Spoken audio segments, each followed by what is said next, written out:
My name is Andrea Warehan. I'm a writer and performer, and I'm also a sex worker. In books, movies, and every syndicated crime drama imaginable, sex workers are typically portrayed as victims or villains. It's high time we told our own damn stories. Here's mine. In my early 20s, I worked as an escort. How dangerous is this job? You're fine. And I thought, if this is what it is, that's kind of fun. I was feeling like a triumphant sexual queen. Wow. Hey, baby! Until shame crept in. You think you're so great, huh?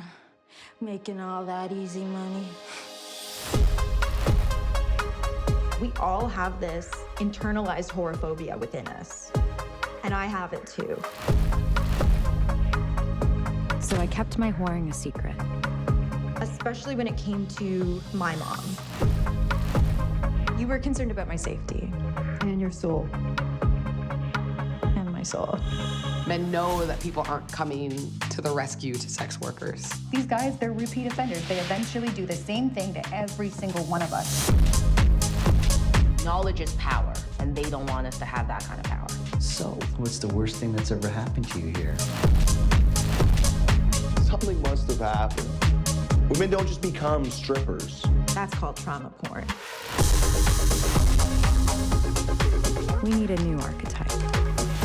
I see sex work as a job where you use your body and you use your mind like any other job. I hope that one day you can be face out and not be assaulted. Shame and stigma can silence us. We need to tell our stories.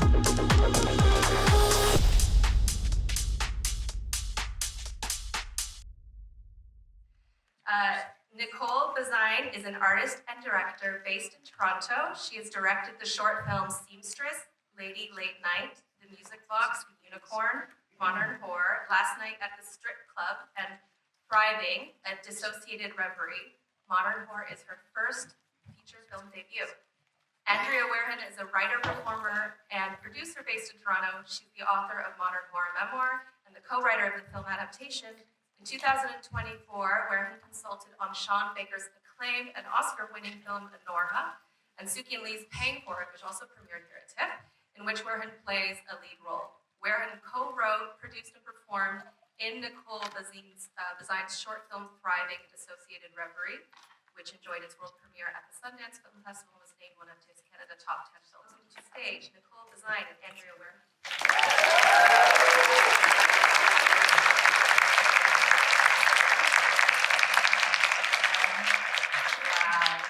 This is incredible.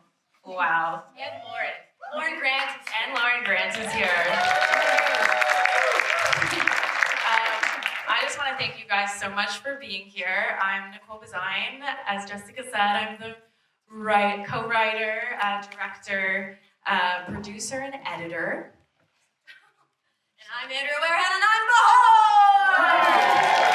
the TIFF 2025 is where this film was first brought into the world, and that was a dream venue and festival for us to debut this film. It's been incredible over the past 8 months since then to be traveling all across Canada and the United States with the project and having such an incredible response. So we're thrilled to bring this project back to its origin place, which is Toronto, and bring it back to all of you tonight.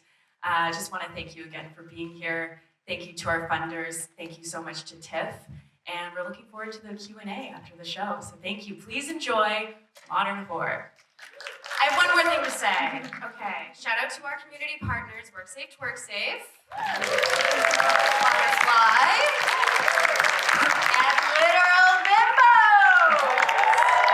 We are so thrilled to have issues 1 and 2 on sale in the gallery after the show. Please come and pick up a few copies.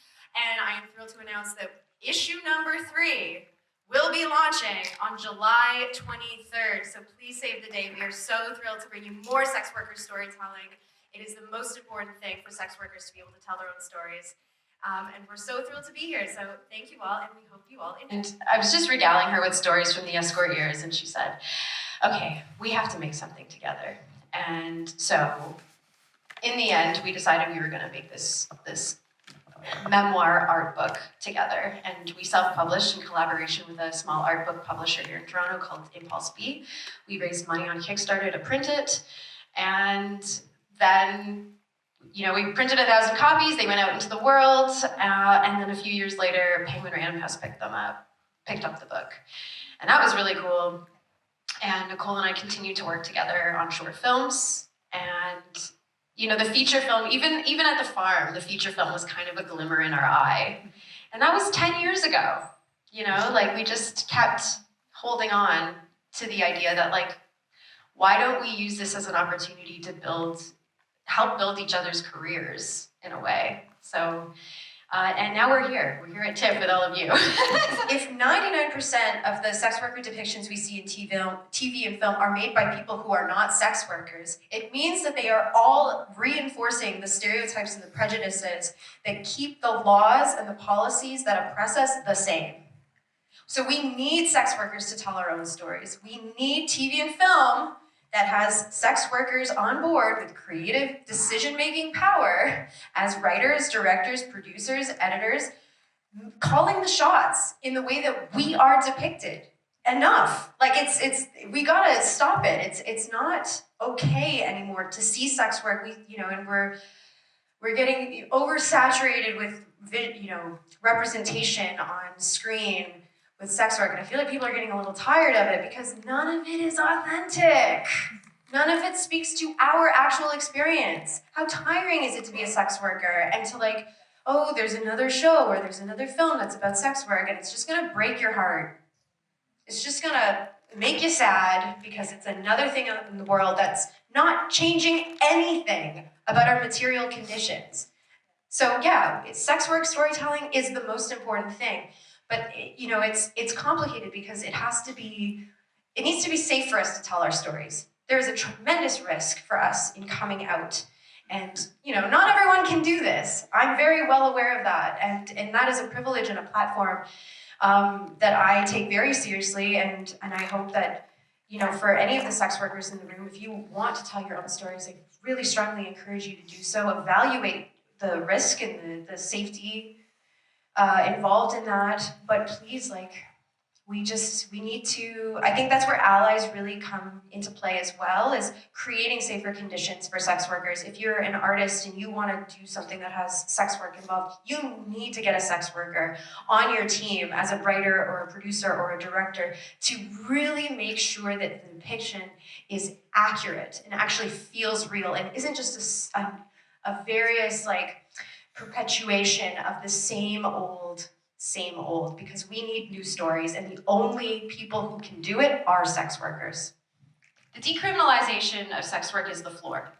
That's step one of 100 steps we gotta take, but it's step one. We gotta get there.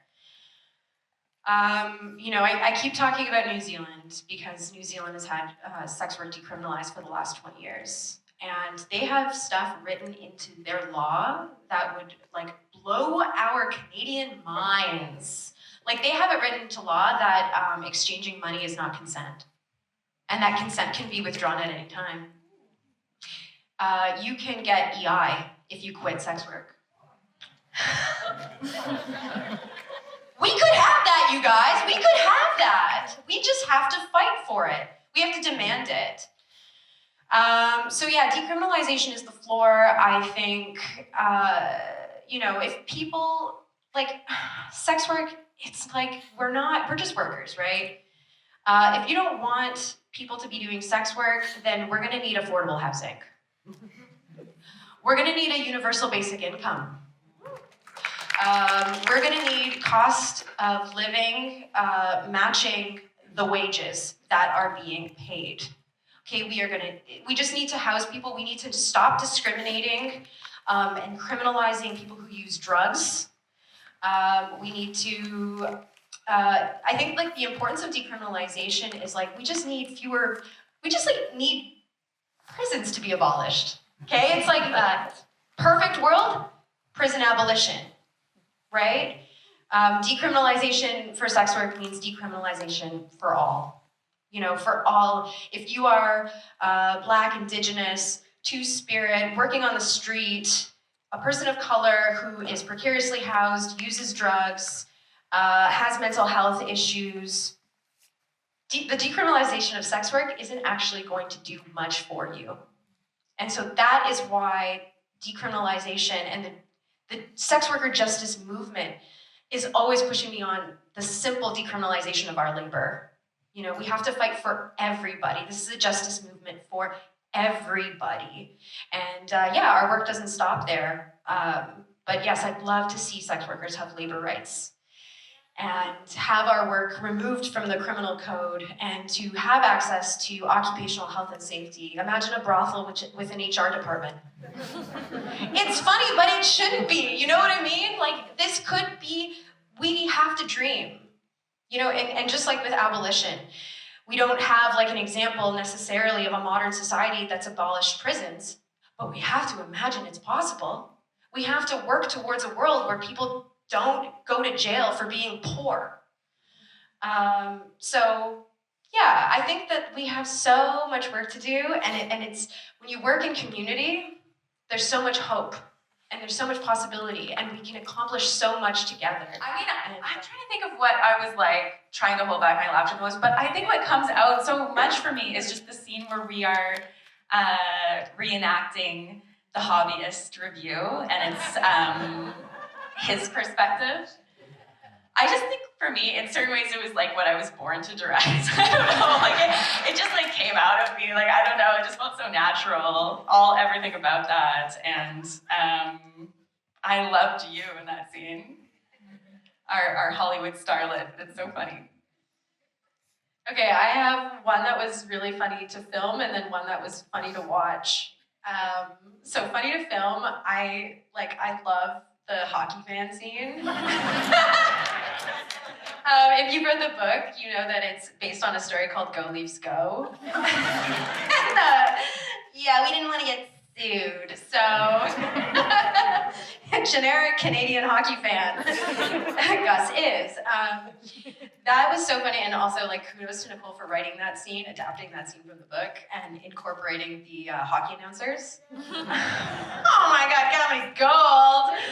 So funny. That one was great. It was like a pleasure to shoot that one, and especially like if you clock me when he comes and I wipe my hand on his shoulder, and then I'm like, yeah! That was great. But I think like the one that I always look forward to watching is the scene where we have the only licensed song in the film, the only song we could afford. It's the scene where I'm saying goodbye to that client, Mr. McAllister. He's looking around the room and getting all his memories. I just find the combination with that and the song so funny. It's also the only instance in the film where you get like a slight client POV. Less. Give him something. But I find that was so funny with the song. Chilliwack. Shout out to Chilliwack.